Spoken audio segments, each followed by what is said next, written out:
thank you for joining me on a very special edition of One Guy, Two Gals, a lot of wine and a lot of food on a very special episode. So I want to thank my guests for coming tonight. One of my favorite restaurants, which has been one of my favorite restaurants probably for well over 10 years, the Pond House.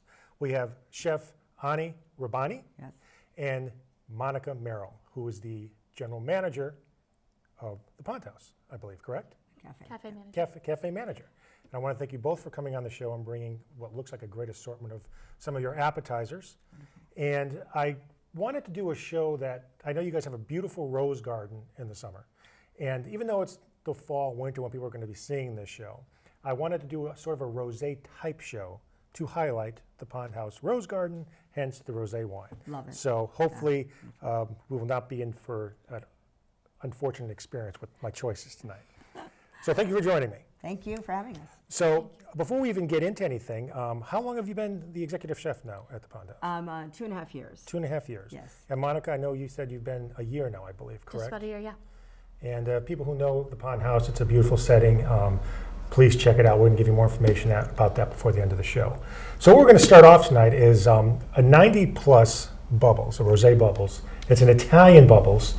And one of the reasons I like a 90-plus is because it gives people the opportunity to try a 90-plus or higher rated bubbles Prosecco, which this is, at a reasonable price. And basically 90-plus buys overstock or overrun wines that, say, producers couldn't sell. They buy them, put them on their label. You don't know what the vineyard is, but you know you're drinking a 90-plus bottle of bubbles. So we have cheated. We've tasted a little of this before the show, but that's okay. Actually, the bubbles are going to be room temperature almost now, which a lot of people actually like. I think when it comes to rosés and sparkling, people sometimes drink them too cold. So maybe we'll get a little bit more of the flavor profile in this, since it's been sitting for about an hour. So let's see what we got here.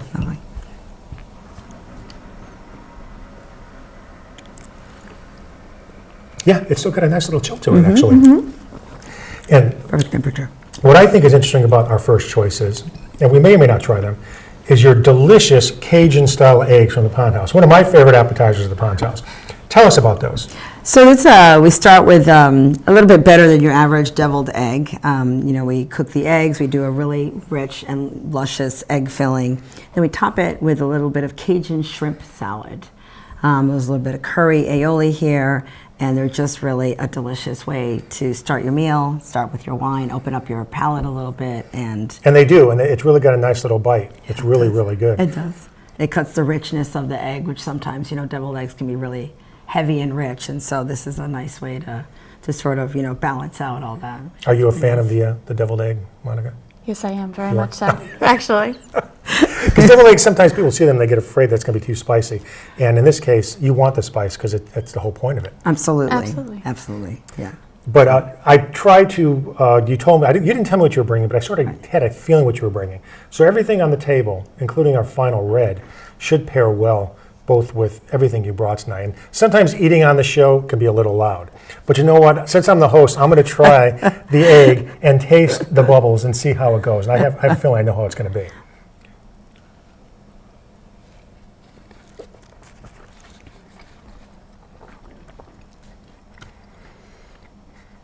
I don't know how they do this on shows like Chopped and stuff now. Right. They use a quail egg. Yeah, that's a perfect example of you have a spicy egg, but the subtlety of the bubbles and the flavor of the bubbles sort of neutralizes it. So you have an enjoyable experience with the bubbles and the egg, so it's really good. Wonderful. So I would probably say that even though we've tasted this before the show, I have a little bias. I'm giving that a thumbs up, but you guys can rate it any way you want. Oh, absolutely. Thumbs up Absolutely from a thumbs me. up. Yeah, love it. Love the bubbles, love the structure, love everything about this wine. It doesn't have too much of a bitter aftertaste. It's quite lovely. And it's not sweet. It is not sweet, and most of the people who watch the show know that Jim and I don't usually ever have too many sweet wines on. The 90 Plus is available locally at most of the stores here in West Hartford. Look online. It's anywhere between $9.99 and $13.99. You can find it, which is a phenomenal price. Absolutely. When you're drinking a 90 Plus rated item. And I know, Monica, we've talked in the past about the wine, your wine list. Even though Pond House is BYOB, you guys have a pretty nice wine list. We have a really fantastic wine list. Ani and I are really very proud of the work we put into that list. And when you design your wine list, I've always wondered, like, do you taste all the food with the wines that you sell? So we eventually do with both Ani, myself, and our staff. We invite everybody to come in and get a really good opinion on our wines. We tend to taste what we like first and then introduce the food a little bit later when we have an understanding of the wine. And how many bottles do you currently have close to on your list right now? About 10 bottles, yeah. Yeah, that's Yeah, pretty good. It's that's certainly very nice, reasonable. yeah. And you also have some craft beers on your list too. We don't you? do. Yeah, yeah. Local wines or local breweries? Local Local breweries, yeah, and we do have a hard cider as well now for the fall, which is kind of tasty. Oh, you can't go wrong with a hard cider. No, not at all, and delicious. Right. Actually, I actually have a hard sparkling cider that I think is available here in town. I just can't remember where it was, but that was really good too. I can't remember the name of it, but a hard cider that's got a little sparkle in it was really Yeah, really this has a nice. little effervescence Oh, it does? to it. Oh, yeah, it's quite lovely, yeah. So, We So didn't want anything too sweet. That's true. A lot of sweet wines, no. Just sweet, bad. Don't drink sweet wine. No. All right, so the Vino Spumante Rosé, that was the Italian Prosecco. That's a Chardonnay and Pinot Noir grape in that.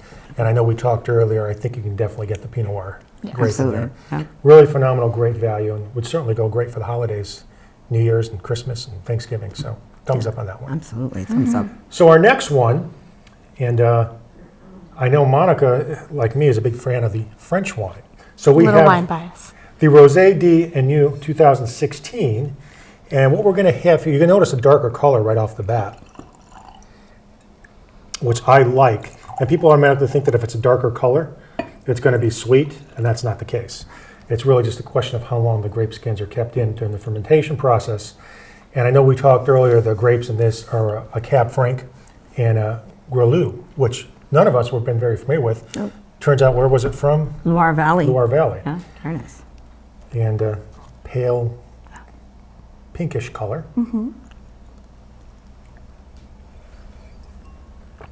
It's got a little more salmon color than most of the rosés. It that does. You see, right? A little darker, very nice. And really creamy on the Yeah, palate. very creamy. Yeah.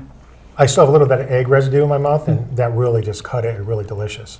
But what I find interesting about this one, and once again, we cheated a little earlier, at this temperature, it's just as good. If actually, it's a little bit better than we had it earlier on.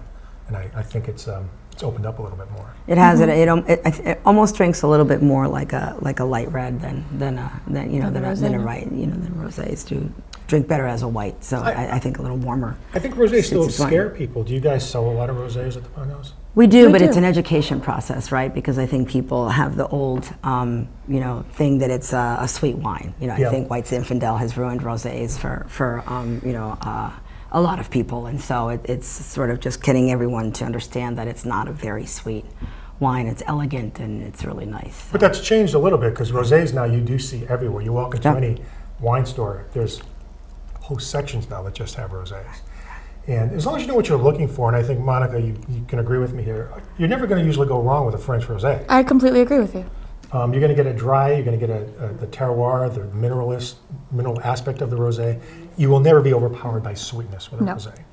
And I know, Giovanni, you live down in Essex. I do. And I know you have a lot of great restaurants and wine stores down there. What do you see down in that area when it comes to rosés for offerings? Is it California rosés, or is it French rosés, or they have the whole gambit? They have the whole gambit, but I do see predominantly French rosés down there, and by far. I think that's just in all of our local liquor stores and the restaurants, by far, predominantly, just a lot of beautiful French rosés. And I think, it may seem daunting, but I think if you stick to the French and the Provençal, you can't go wrong, so. I always write down the tasting notes when I do these, so you don't have to agree with me because everybody tastes different.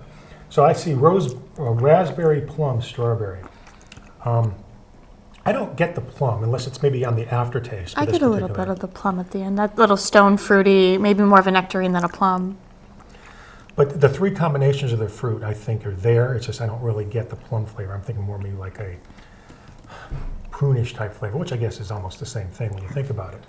But for the prices of our first two, like I said, I think 11 to 14. This one is available. You might have to look online for this one. I think it's about $12 to $15, depending on where you're going to buy it, which is a phenomenal price. And that's what you're going to get for rosés now. You're going to get some good values at a reasonable cost, especially with the French. I think a California rosé can be a little on the sweeter side. So, but once again, everybody's palate's a little bit different. Right. So tell us a little about, I noticed this bowl when you brought it in, and is that on the menu, or what is that? It is. It's on the menu in a couple of different guises. And so lunch, we have a beautiful, it's ahi tuna poke.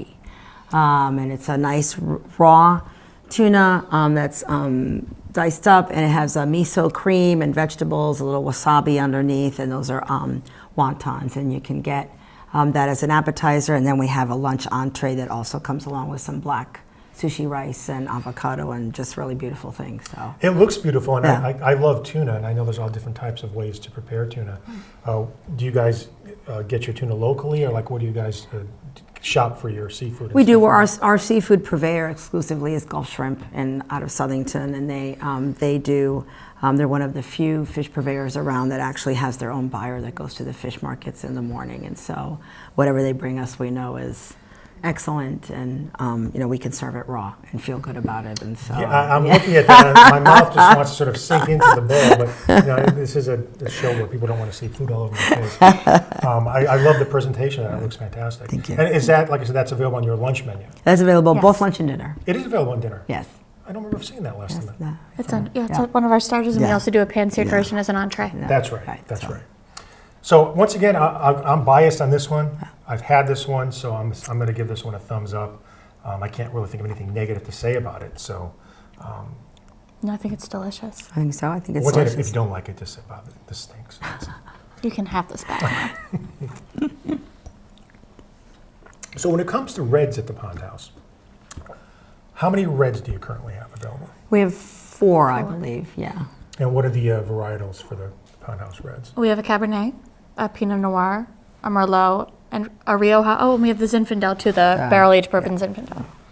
Zinfandels sometimes scare people too because it's a little bit higher in the alcohol content. They're a little strong. But people are making a big mistake if you're not trying a Zinfandel, especially with some of your meat meals, because it really will complement that a lot. It's the only wine that we actually serve also by the half glass, and we encourage it with our chocolate desserts because it's a perfect pairing with, just the viscosity, the lusciousness of that, and chocolate is really delicious. You know, it's funny you should mention dessert because you guys also have great desserts, which we'll get into, but I've always had a hard time drinking wine with dessert. Now, maybe because I've stuffed my face so much prior to dessert that I can't really eat anymore or drink anymore.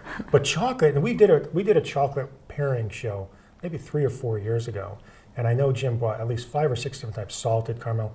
It was amazing how good wine tastes with the right chocolate. Phenomenal, Yes, absolutely. right? Absolutely delicious. And the reds especially, obviously more so reds than whites, but absolutely fantastic. So I would say if you want to do a wine tasting with chocolate, make the chocolate your main meal and drink the wine, because you're going to be really blown away by how good the reds can taste with the chocolate. Absolutely. Absolutely. Yeah. And a good bubble. Yeah. Yeah. And a good bubble. Yes, you're right, a rosé bubble too. Right. That'd be perfect. Yeah. Yeah. Right. So here's where we get interesting now. Okay. Now this is what scares a lot of people, Italian rosé. Now Italian rosés have had a past being a little on the sweet side. But I'm going to tell you that is true, but that's not, in my opinion, going to be the case with our next sample here. I found this one with the particular French one, and I tasted this before I bought it. Sometimes I'll just buy something taking a chance, but I did taste this one at the store. And for an Italian rosé, I looked at the color, which is somewhat lighter than our French. So I did not expect it to be sweet at all. But you also can't go by the color sometimes, because sometimes a light color rosé could be sweet. But I'm not going to bias you on this. I'm going to wait till you taste it first, and then I'll give you my opinion on it. But the color is beautiful. The bottle is beautiful. This is the Meravina Rosé, and the grape is the Montepulciano, which I love saying. I could say Montepulciano all day long on the show. I never knew you could make a rosé from a Montepulciano. I did not either, but so you know what? that's exciting, right? It is very exciting, and it's from the Terra di Chieti area of Italy. Wow. That's different. That's not what I was expecting. No. So. Now, actually, Stefan, if you can see, there's little I do see that. effervescence. I do see that. Like a little frizz. Yeah. It is like a little frizz. Yeah. This, if I blind tasted this, I would never have guessed it would be an Italian rosé. No. I might say Portuguese rosé. I might say maybe a Spanish rosé. Right. Never would have said an Italian rosé. And that's what's changed in the rosé market. I mean, so many producers of rosé now are producing rosés that are both unique and a taste profile that you would not expect, especially for an Italian rosé. Right. And with the effervescence in this one, wow, I think this is a winner, I think, for me, for an Italian rosé. Absolutely. It's not cloying, there's a little aftertaste. I don't have any tasting notes on flavor profile because I thought this was so unique. I think it's a little apricot-y, maybe a little apricot there, a little strawberry. But another example of a rosé from Italy, and there's not a lot out there. There are some, especially in this area. You can find this one. It's about $12 to $14.99 also. Both these are in the same price point. But yet again, another good pairing for, if not what you brought in from the Pond House, just anything. Red meat. Most of this stuff can be paired with beef, pork, Yeah. game meats. Especially the French one. I would Yes. absolutely Mild have cheeses. that with meat. This is lovely. I like this. So I have to ask you, which looks like salmon over there on the far end is. of there. What is that wonderful looking dish? So we cure our own lox at the Pond House. We are 100% scratch kitchen. Everything there we make we make ourselves.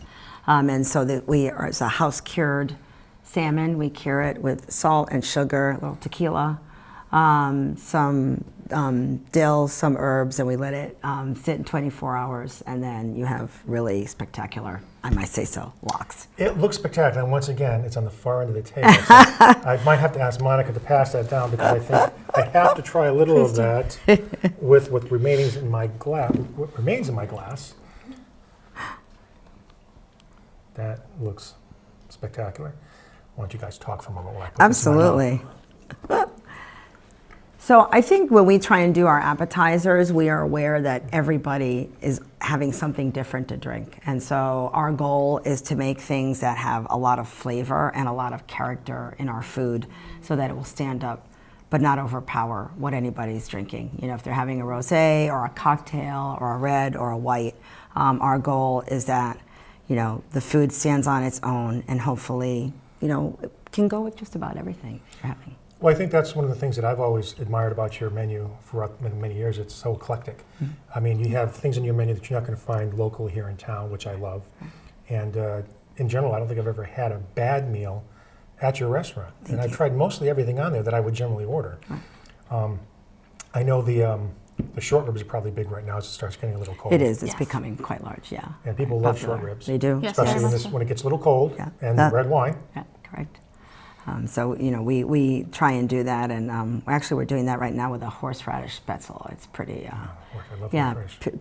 pretty yummy. It's I have pretty to say. die for. Yeah, so just saying. So, you know, if you want to bring in a really great red and have some short rib, we'll be waiting for you. Well, it happened probably sooner than you think, actually. So I got to ask you, Monica. So, being the front end manager, what do you see that changes now that it starts getting a little colder? Do people come into the restaurant expecting something a little bit different, or what is the attitude of people this time of year? When they I come think to the people are restaurant? actually more excited to come in this time of year. You know, the summertime can be very busy with us. Lots of people coming in to walk around the gardens, and now people are just coming in to enjoy themselves, enjoy warm, comforting foods, and spend time in a quieter environment. A lot of our guests will tell us that in the summertime, it's a little hectic and they'll come at night, and now they're coming in for lunches and for dinners and for some of our events. And you do have a lot of events, which Quite a it's a few. beautiful setting. Yeah, we do. So, anyway, Chef Ronnie, is there anything that's coming up for the fall specifically that's changing on the menu for the fall? Or anything new, great ideas cooking up in that chef head? We recently have changed our tuna, which is really beautiful, and it's actually the tuna that we serve. The brides get to choose for their plated dinner, and it's beautiful with a Thai forbidden rice and just a beautiful fresh vegetable slaw and seared rare.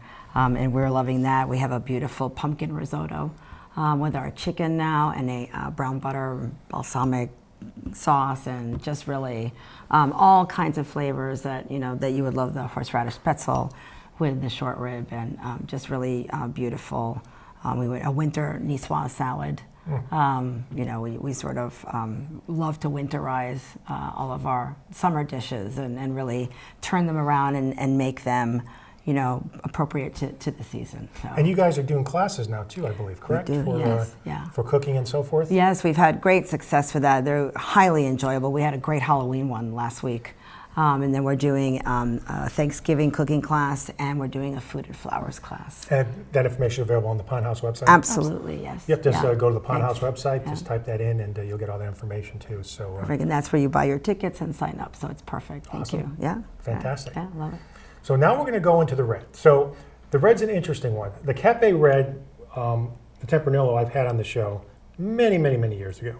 But Cuvée also makes a blend. And I know, Monica, we've talked about how much we both enjoy Spanish wines. Yes. And I think, Shavana, you like Spanish reds too. I love them, How could absolutely. you go wrong Yeah. usually? So what makes this one that we're drinking, which I decanted, and we also talked about decanting a younger wine. This is a 2015, and some people said you don't need to decant or something that's 2015.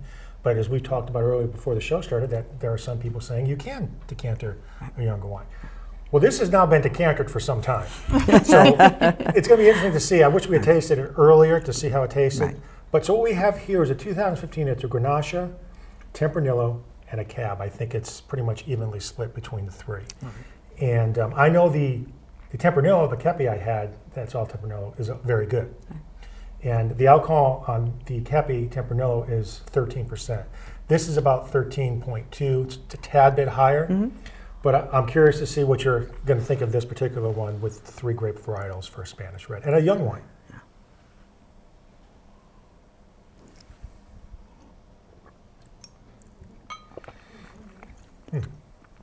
Oh. That's interesting. I think it's a little flat. Yeah. It's there's 3 grape varietals in there, but I'm not sure which one's being more predominant on my palate. Right. I don't think it's the Tempranillo. It might be the Grenache that I'm tasting more. But it's the kind of wine that doesn't have much of an aftertaste at the end either. Yeah. It doesn't. I'm not sure if I like that or not.